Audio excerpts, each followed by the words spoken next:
BFM TV, le 20h de Ruquier. Laurent Ruquier, Julie Hamet. Madame, monsieur, bonsoir. Heureux de vous retrouver sur BFM TV. Bonsoir Julie. Bonsoir Laurent, bonsoir à tous. Nous allons revenir maintenant sur les manifestations qui ont eu lieu samedi. Manifestations contre les violences policières. Ça a dégénéré, on le sait, à Paris, à Pigalle précisément. Et ça va être l'objet de notre premier débat. Ces manifs contre les violences policières étaient-elles vraiment utiles? Eh ouais, c'est une vraie question, mais juste avant, peut-être qu'on présente quand même nos invités. Évidemment. On est très content d'accueillir Céline Derkaoui, journaliste. Bienvenue à vous, bienvenue sur ce plateau. Églantine Delalleux, journaliste politique. Bonsoir à vous. Églantine Blanche Léridon, directrice éditoriale de l'Institut Montaigne. Bonsoir à vous. Et un petit nouveau, l'avocat pénaliste, Charles Consigny. Est-ce que j'ai vraiment besoin de faire les présentations? Son visage me dit quelque chose, Charles Consigny. Heureux de vous retrouver, Charles. J'allais vous le dire, Laurent, heureux de vous retrouver également. Très heureux. Alors, attaquons tout de suite ce débat, évidemment, autour des manifestations samedi. Est-ce qu'elles sont vraiment utiles, ces manifestations contre les violences policières? J'ai envie de commencer par vous, Céline Derkaoui. Merci, c'est gentil. Oui, elles sont très utiles. Moi, ça me fait plaisir qu'un parti politique se saisisse de cette question-là, qui est intimement politique. Il y a quand même la Cour européenne des droits de l'homme et ainsi que l'ONU qui ont condamné la France plusieurs fois sur la question des violences policières. Ce ne sont pas des institutions islamo-gauchistes ou quoi que ce soit, c'est quand même des institutions à respecter, tout ce qu'on veut.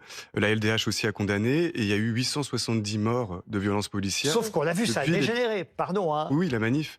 Moi, je l'ai faite, la manif. J'y ai été sur place pendant les 4 heures. À Paris, ouais. Et vous avez vu ces incidents? J'ai pas du tout vu ces incidents. Alors, peut-être qu'on peut les montrer pour les personnes qui n'auraient pas vu cette séquence qui a beaucoup interpellé, une séquence filmée où l'on voit cette voiture de police attaquée à coups de barre de fer. Il y a 4 policiers dedans. On apprend que 3 d'entre eux ont été blessés, légèrement, mais blessés quand même.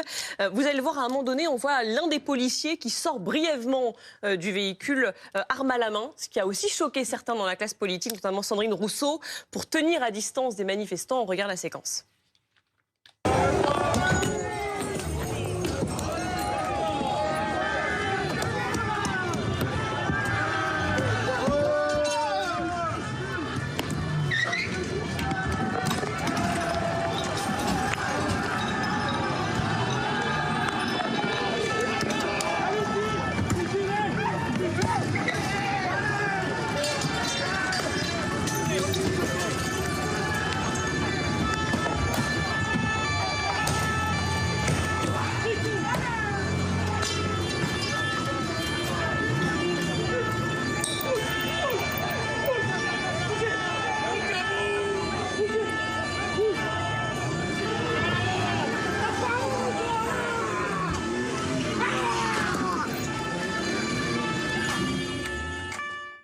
Voilà. Ce sont des images qui ont évidemment choqué. Parfois, certains d'ailleurs, c'est le cas de Sandrine Rousseau, a retweeté uniquement la fin quand le policier sort son arme. Il fallait évidemment quand même revoir toutes les images pour comprendre ce qui s'était passé. C'est choquant. Mais évidemment que c'est choquant. Mais là, ça, vous ne l'avez pas vu? Non, moi je ne l'ai pas vu. J'étais sur place et j'ai vraiment le début de la manifestation jusqu'à la fin. Là, ce que j'étais en train de dire, c'est que depuis les années 70, et c'est le site Bastamag, un média indépendant qui l'a chiffré, il y a 870 personnes qui sont mortes de la police. Donc il y a tout ce contexte-là aussi à prendre en considération. Et là, quand je vois la France Insoumise qui organise une manifestation de rentrée sur une question qui est centrale, qui est celle de la police, moi, je suis tout à fait d'accord avec ça. Le Parti socialiste et le Parti communiste ont refusé d'appeler à participer. Donc, encore une fois, sur cette question-là, la gauche n'est pas tout à fait unie. En plus de nos chroniqueurs qu'on vient de vous présenter, on a aussi des invités. Sur ce plateau, on accueille également David Guiraud, député de la France Insoumise du Nord. Bonsoir à vous. Et Christophe Rouget, commandant de police. Est-ce que vous condamnez, David Guiraud, ces images? Moi, j'étais à Lille, vous savez, et je crois que dans le Nord, ça s'est bien passé. Oui, mais comme dans beaucoup de manifestations, justement, parce que je crois que aborder ce sujet-là avec un bandeau où il y a marqué manif anti-police et concentrer le débat sur ces 2 minutes qui sont malheureuses, mais sur ces 2 minutes d'événements où vous avez d'un côté elles sont des choquantes, qui pardon, elles sont pas seulement malheureuses, elles sont choquantes. Mais concentrer le débat et entrer dans le débat de cette manière-là, c'est une stratégie délibérée qui vise à anéantir toute réflexion de la part des gens. Je le dis, à anéantir toute réflexion. Parce que ce qui s'est passé, par exemple, pour moi qui manifestais à Lille, ça ne correspondait pas du tout au traitement tel qu'on est en train de faire de cet événement. On a couvert les manifestations dans leur globalité, mais en revanche, quand il se passe un incident de la sorte quand même qui n'est pas anodin, on est obligé d'en parler aussi. C'est là où je ne suis pas d'accord avec vous. Vous pouvez vous sentir obligé d'en parler, c'est vrai que c'est un fait. Mais ça fait longtemps qu'on en parle. Moi, par exemple, j'étais dans une manifestation aux côtés d'une famille, la famille d'Amin Leknoun. J'aimerais bien qu'on parle autant que ces 2 minutes que vous avez mis, qu'on parle autant du fait, par exemple, que ce jeune homme qui a été tué il y a 1 an, l'enquête, elle patine. Et qu'il y a des journaux qui ont fait des révélations sur cette enquête, sur pourquoi elle patinait. Et vous savez, ce sont vos confrères de Libération qui ont été convoqués par la police. La police qui leur a mis la pression pour qu'ils révèlent leurs sources. Vous savez, vous, journalistes, que révéler ses sources quand on est journaliste, c'est jamais bon signe de la part d'un pouvoir quand il vous demande ça. De la même manière que j'étais avec une famille qui a été brisée. Et je dis parce que il faut entrer dans ces sujets-là avec des faits, avec une logique, avec une réflexion, pas avec des bandeaux manifs anti-police et des images de casse uniquement. C'était quand même une manif C'était quand même une manif, pas seulement anti-police, c'était aussi effectivement contre le racisme systémique, on le sait. Mais quand même, dans cette manifestation... Vous vous trompez, monsieur Ruquier. Bon, c'était pas une manif anti-police, c'était une manif pour la justice. Vous savez, il n'y a pas de slogan. Moi, par exemple, dans la manifestation de Lille, les slogans qu'on a entendus... Ça arrive, c'est pas mon slogan, mais c'était pas ça. Aujourd'hui, vous êtes en face d'une famille qui est brisée, qui est détruite. D'accord ? On vous appelle, votre gamin est mort à 2h30 du matin, on vous appelle à 9h. Vous vous demandez, mais pourquoi il y a 7 heures d'attente entre les deux ? Vous vous demandez pourquoi le véhicule dans lequel a été tué Amin Leknoun, qui a été placé sous scellé, a été curieusement incendié et qu'on n'a plus accès à ce véhicule. Et qu'il faut que la presse fasse ces révélations-là pour que le public s'en en parle. Mais vous condamnez quand même ces images qu'on vient de voir. C'est trop facile, ces images de condamnation. Non, mais c'est une question tout à fait normale. Est-ce que vous condamnez ces images? Alors, justement, regardez comment on se met des œillères. On n'arrivera pas à faire dire autre chose. On se met des œillères comme ça. D'un côté, vous avez des images choquantes d'un policier qui sort un pistolet, et de l'autre, vous avez des images choquantes aussi, il faut le dire, pour la plupart des gens. C'est normal. Alors, je vous interromps. Mais c'est pas ça le débat. On ne peut pas dire que ce soit choquant que le policier sorte son arme pour se défendre, puisque ce qui est choquant, c'est d'abord que la voiture soit attaquée. Non, mais quand même, justement, je trouve...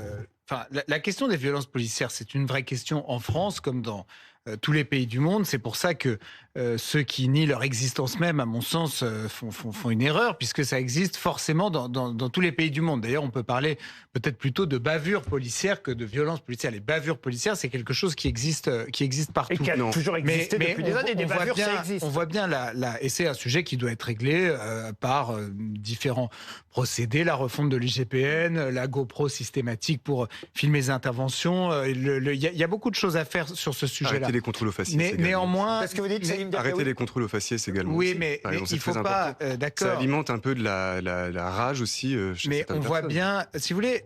La police en France, elle est à bout de nerfs. La police en France, je parle sous le contrôle d'un commandant de police, elle est à cran parce qu'elle a à affronter une violence extrêmement prégnante dans beaucoup de nos quartiers, de nos rues qui sont parfois hors de contrôle. On est dans un pays où la sécurité n'est pas toujours assurée, et de moins en moins, et dans de plus en plus d'endroits.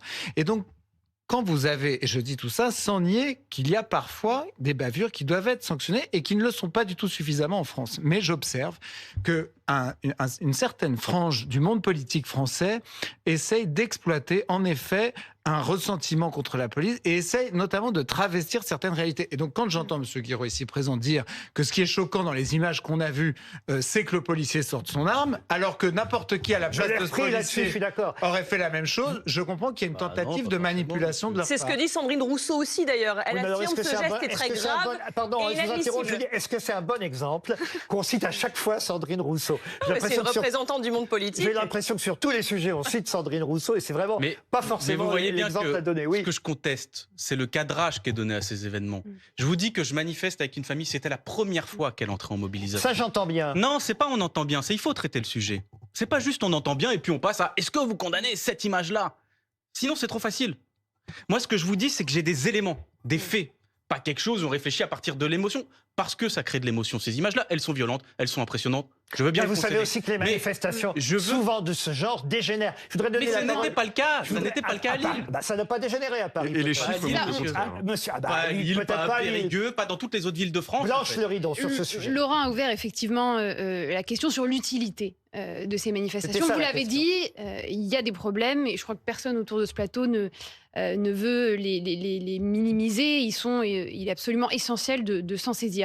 Mais est-ce que, quand vous savez que c'est un sujet qui divise autant la gauche, et d'ailleurs vos partenaires de la NUPES, les socialistes et les communistes, n'ont pas voulu défiler ni participer à l'appel à la manifestation de ce week-end, est-ce qu'il n'y a pas aussi une responsabilité? C'est-à-dire, vous savez que dans ce type de manifestation, il peut y avoir des débordements et que l'attention médiatique va porter vous savez que ça fonctionne alors, de cette c'est pas de la façon-là. faute Sur ces sujets-là, non.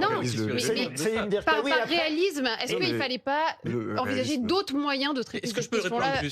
Vous allez répondre, mais d'abord, on donne quand même la parole à monsieur Christophe Rouget, qui n'a encore rien dit, même si pour l'instant, c'est vrai qu'on a été plusieurs à défendre les policiers qui ont été attaqués. Certes, ça s'est sûrement bien passé à Lille, mais on prend cet exemple parce qu'à Paris, ces images-là ont choqué et que certains ont voulu aussi détourner ces images en ne prenant que la dernière partie où on voit effectivement le policier sortir son arme sans montrer les images précédentes. C'est ça qui est dérangeant. Oui, cette manifestation, en fait, c'était une marche de la honte. Nous l'avons dit dès vendredi, parce qu'il y a cet élément dont on va reparler, cette agression de ces policiers. Mais dès vendredi soir, qu'est-ce qu'on a vu? On a vu des affiches d'Antifa, de vos amis Antifa de Poitiers, qui comparaient la police à des nazis. On a vu des cortèges avec des pancartes, un flic, une balle. On a vu des gens comme à Strasbourg. Peut-être qu'on peut les voir d'ailleurs, ces images de pancartes, la police tue, qui reprennent d'ailleurs les mots de Jean-Luc Mélenchon, c'était il y a quelques années. Évidemment, on a vu des images aussi, des chants chantés, tout le monde déteste la police. On a vu dans tous les défilés, dans tous les cortèges, des panneaux ACAB. C'est quoi ACAB, un anglicisme qui dit tous les flics sont des salauds. Donc imaginez que nous, par exemple, il y avait le syndicat de la magistrature qui était présent dans ces manifestations. Nous manifestions, nous, policiers, et vous le faites. En mettant des panneaux, tous les magistrats sont des salauds. Ah bah vous avez fait quasiment la même chose. Non, on n'a jamais fait la même chose, monsieur. Quand vous arrivez dans une manifestation devant les élus, devant le Parlement, en disant le problème de la police, c'est la justice. Alors, pardon, c'est peut-être des mots plus fleuris, mais c'est le même contenu politique. Là, on s'attaque à des hommes et des femmes qui font ce métier, qui étaient pris par les manifestations à cause de la Coupe du Monde, à cause du roi d'Angleterre qui venait, à cause du pape. Et vous dites que la fatigués. France Insoumise attise tout ça. Est-ce que vous pointez directement du doigt certains partis politiques, dont la France Insoumise? Oui, bien sûr, et nous sommes en colère parce qu'il y a des hommes et des femmes qui, le soir, sont accusés de racisme systémique, qui sont accusés d'être des violents. Et ça, c'est pas possible parce qu'on a des policiers qui, tous les jours, font leur boulot correctement. Églantine Delalleux, qui n'a rien dit. Moi, je vais demander à M. Monsieur Guiraud, est-ce que cette manifestation n'est pas le reflet, finalement, des divisions au sein de la NUPES aujourd'hui? Alors, j'ai entendu cette question, mais moi, je veux poser une question plutôt aux gens qui nous écoutent. Je ne veux pas répondre à mes collègues et camarades. Ils ont fait leur choix. Vous disiez, quand on fait cette manifestation, quelque part, est-ce qu'il ne fallait pas l'annuler? Mais on fait quoi alors? On fait quoi? Moi, je suis allé voir une famille, je vous le dis, je le redis, je veux mettre son nom sur la place publique là. La famille Leknoun. Amine Leknoun a été victime. Tuée. Tuée. Oui. Pas victime, tuée. D'une balle dans le dos. Dans le dos, je préfère le dire aussi. Il n'y avait pas de risque de mort, je pense, pour cet agent de la BAC qui l'a tué. Il a été tué d'une balle dans le dos. Qu'est-ce qu'elle fait, la famille? Personne n'est allé les voir. Vous savez que personne n'est allé les voir? C'est-à-dire, il y a des gens qui sont arrivés, qui sont restés 3 minutes chez eux pour leur dire votre fils est mort, et après plus de nouvelles. Et ensuite, la justice patine. Ils n'ont pas de nouvelles de la justice. Qu'est-ce qu'on fait si on manifeste pas? Mais du coup, qu'est-ce que vous proposez? Que la justice fasse son travail dans des cas, effectivement, comme ceux-là, qui sont, on l'a dit, des bavures, en fait, effectivement, des actes dramatiques, certes, mais est-ce que pour autant, il faut mettre tous les policiers dans le même panier? C'est ça la question. Mais si, c'est pas des questions individuelles. C'est une question institutionnelle. C'est une question institutionnelle. C'est pas les flics individuellement. Moi, j'ai des connaissances policiers aussi qui m'ont dit en off qu'ils ont des blâmes s'ils contrôlent pas assez d'arabes ou de noirs dans la rue. C'est très concret. C'est vrai. C'est les policiers qui m'ont dit en off.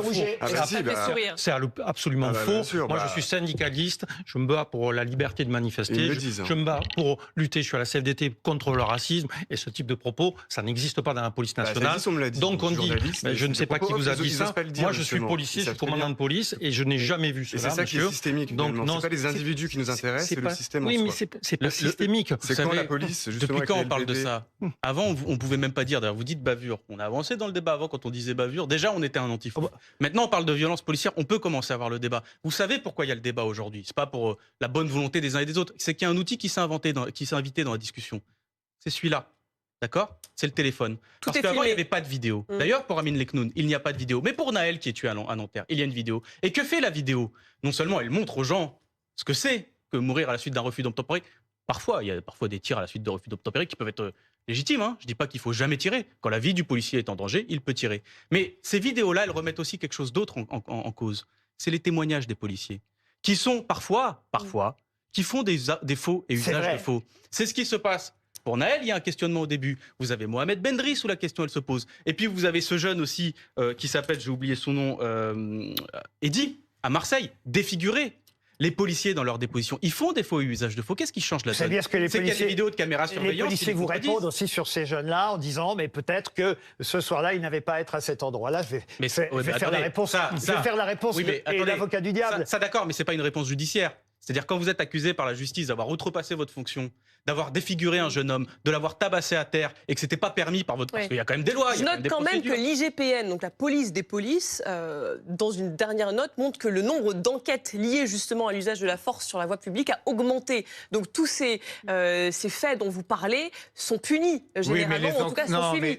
Les sanctions aussi, moi aussi je peux me faire un peu l'avocate du diable, les sanctions sont inexistantes. C'est vrai qu'il y a, si vous voulez, moi je pense quand même, je dis en préambule, à mon sens, le premier problème en France, c'est l'insécurité. C'est pas les bavures ou les violences policières, c'est l'insécurité que la police, malheureusement, n'arrive pas totalement à endiguer parce que on est un pays où, dans beaucoup d'endroits, il y a une insécurité qui est inadmissible. Je veux dire, il suffit de prendre les transports en commun. Il suffit de prendre les transports en commun pour se rendre compte qu'en France, il y a beaucoup d'insécurité. Si vous êtes une jeune femme, le soir, rentrez toute seule chez vous dans certains quartiers de Paris ou en banlieue, croyez-moi, il vaut mieux avoir fait des arts martiaux. Mais c'est vrai, on peut avoir. C'est vrai que là où je peux rejoindre certains politiques qui réclament une réflexion sur cette question des bavures policières, c'est que par exemple l'IGPN qui est censée contrôler l'action des policiers et éventuellement les sanctionner, en réalité elle est défaillante aujourd'hui. C'est une institution à mon sens qui doit être revue parce que la sanction et le contrôle Avant de redonner la parole à M. Rouget, puisque c'est vous qui parliez, Charles Consigny, et que vous êtes avocat aussi. Absolument. Le fait que le syndicat de la magistrature manifeste dans ce genre, effectivement, de défilé, comme on a vu dimanche, c'est pas gênant? Si, moi je rejoins là-dessus les propos du garde des Sceaux, Éric Dupond-Moretti, qui s'est très bien exprimé sur le syndicat de la magistrature. Je pense que les magistrats doivent être exempts de tout soupçon d'orientation politique ou de coloration politique, et donc je considère qu'ils ne devraient pas participer à ce type de manifestations qui sont très polémiques. Je pense qu'ils devraient s'en garder, oui.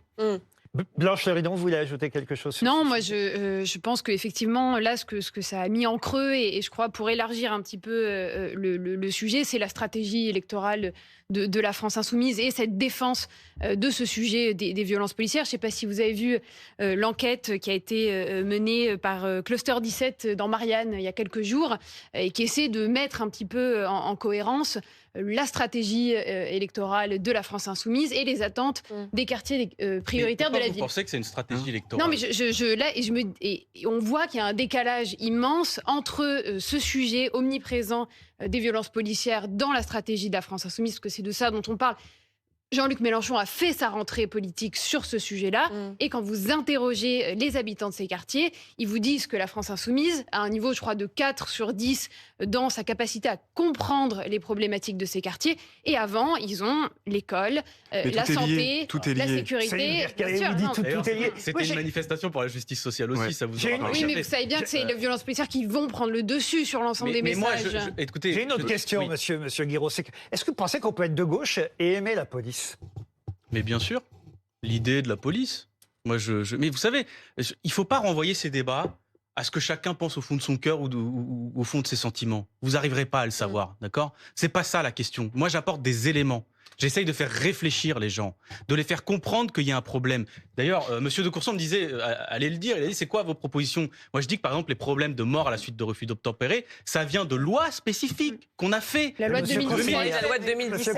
Charles de Courson est plus âgé encore que Charles Consigny. Je suis désolé. En fait, j'étais en commission finance avec Monsieur de Courson et du coup. Mais Charles de Courson est un excellent parlementaire, donc ça me va très bien. Puis la mode est au Charles en France. D'être confondu. Les policiers qui restent d'ailleurs très populaires quand même. Dernier sondage en juillet, 77% des Français ont une bonne image de la police. Mais je suis élu, bien sûr, je suis élu de Roubaix.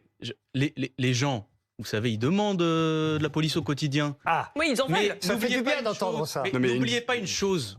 Ils demandent de la police parce que, quand ça roule trop vite, ça fait peur. La nuit, par exemple, vous savez, c'est pas les problèmes toujours de trafic, mais il y a une autre chose que vous oubliez. Il y a quelque chose dans l'équation qu'il faut que ça vous rentre dans la tête.